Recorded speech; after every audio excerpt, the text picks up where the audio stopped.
Sud Radio, le journal des sports. Jules Boscherini, le football pour commencer ce journal.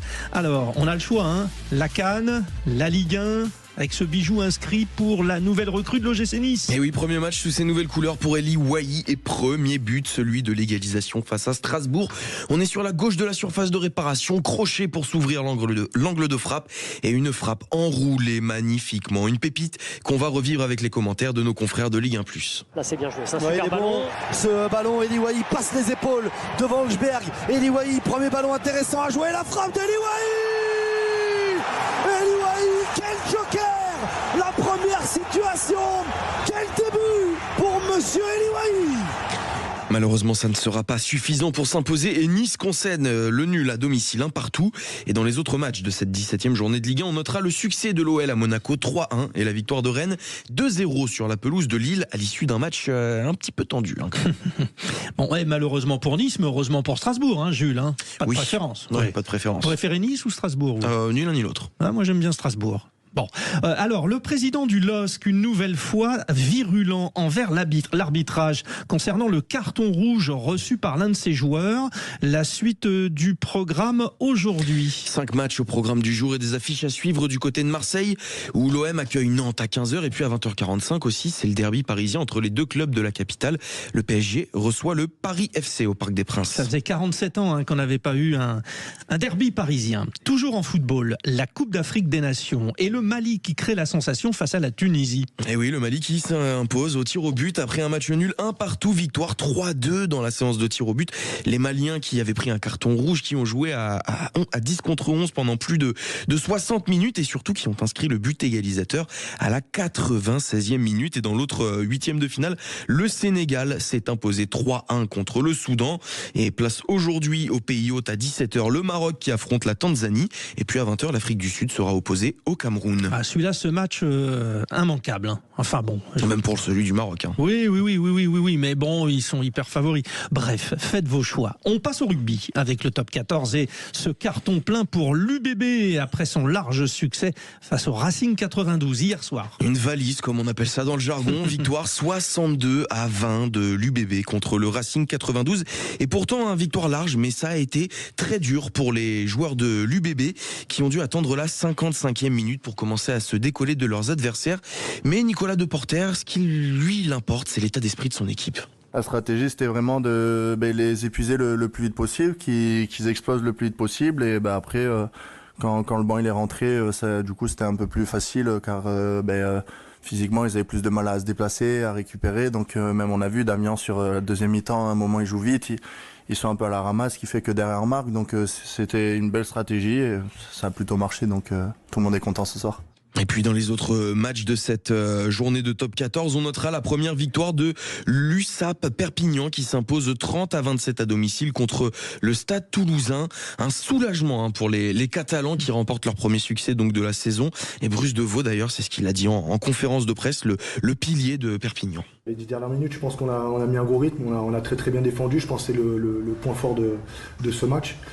Et franchement, on n'a rien lâché jusqu'à la fin et je pense qu'on a une bonne dynamique. Et aujourd'hui, mentalement, franchement, on est mieux qu'en début de saison parce qu'à la fin, on lâchait un peu. Là, on a repris le rythme, on est retourné en seconde mi-temps et on a fait un gros match tous ensemble, on est restés soudés. Et dans les autres rencontres, Lyon s'est imposé 22-17 face à la section paloise. Montpellier 62-22 contre l'Aviron Bayonnais. L'Aviron qui n'y arrive décidément pas à l'extérieur. Le Stade Français l'emporte 33-15 contre Castres. Et Clermont 34-19 à Montauban. La suite du top 14 aujourd'hui, ce soir plutôt, avec un gros match en perspective entre le Stade Rochelais et le Rugby Club Toulonnais. C'est à 21h05 du côté du Stade Marcel de Flandre de La Rochelle. Un thème incontournable dans vos journaux des sports, l'économie. Et c'est le cas pour terminer ce journal, Jules Boscherini. Absolument Frédéric, grosse année en perspective niveau compétition pour le sport en 2026. Coupe du monde de football, Jeux olympiques d'hiver et aussi les Jeux olympiques de la jeunesse au Sénégal. L'occasion de faire le point sur l'économie mondiale du sport avec Vincent Chaudel, le fondateur de l'Observatoire du Sport Business. Bonjour Vincent. Bonjour et bonne année à tous. Bonne année également Vincent. Bon, le sport, comment est-ce qu'elle se porte son économie pour 2026 ? Qu'est-ce qu'il faut attendre ? Bon, au niveau mondial, elle se porte très bien, elle progresse d'année en année. Au niveau national, eh bien, on va avoir quelques temps de passage qui vont être importants. Là, on va déjà regarder comment se passent les Jeux Olympiques d'hiver à Milan-Cortina, parce que ceux d'après, ça sera Alpes 2030. Alors, ce qui est intéressant de voir, c'est que on est à quasiment un mois de la cérémonie d'ouverture, et on sait que, eh bien, sur une centaine de projets liés au JO d'hiver, il n'y en a que 20% de réalisés à date, et que l'héritage de Milan-Cortina ira jusqu'en 2033. Donc ça veut dire que pour Alpes 2030, il va falloir être patient. Les événements vont bien se passer sportivement, mais pour avoir un héritage, il va falloir attendre un petit peu. Et puis la prochaine Coupe du Monde de football se passe sur 3 pays, le Canada, les États-Unis, le Mexique. Canada, États-Unis, c'est pas forcément des pays de football, donc il y a aussi l'opportunité d'imposer définitivement le foot ou le soccer en Amérique du Nord. C'est bien tout l'enjeu, parce que les États-Unis, c'est en gros 5% de la population mondiale, mais c'est 35 à 40% du marché du sponsoring. Donc c'est un enjeu stratégique pour le football, notre football à nous, européens. Et donc l'imposer là-bas est déterminant. C'est comme ça qu'on peut expliquer la Coupe du Monde des clubs aux États-Unis l'été dernier. Et c'est ce qui va être important là, sur cette compétition. On voit quand même que l'intérêt de la population américaine pour notre ballon rond monte chaque année un peu plus. Et ça, c'est très bien. Et puis pour les Jeux Olympiques de la jeunesse au Sénégal, c'est également l'occasion de confirmer les ambitions nouvelles du continent africain.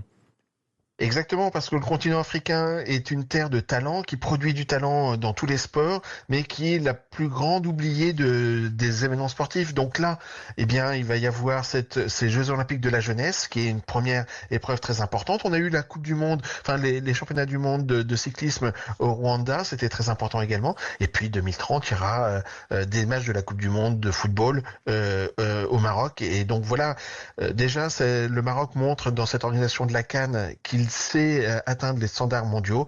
Et bien maintenant, il faut que ça se généralise dans toute l'Afrique. Merci beaucoup Vincent Chaudel pour toutes ces précisions. On le rappelle, vous êtes le fondateur de l'Observatoire du sport business. Quelle réussite le championnat du monde de cyclisme à Kigali au Rwanda, où des milliers de personnes ne courent pas bêtement à côté des coureurs cyclistes et les encouragent. C'était tellement beau.